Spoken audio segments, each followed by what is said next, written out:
ఎన్నిసార్లు కింద పడ్డావో, ఎన్నిసార్లు వెనకడుగులేసావో, ఎన్నిసార్లు నా వల్ల కాదనుకున్నావో అది నీకు తెలుసు, దేవుడికి తెలుసు.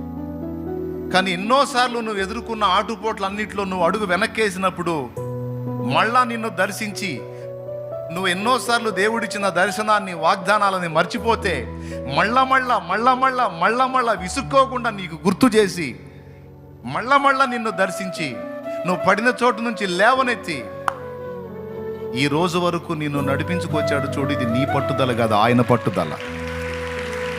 ఇప్పుడు దీన్ని బట్టి మనం దేవుని కృతజ్ఞతలు చెప్పాలా లేదా?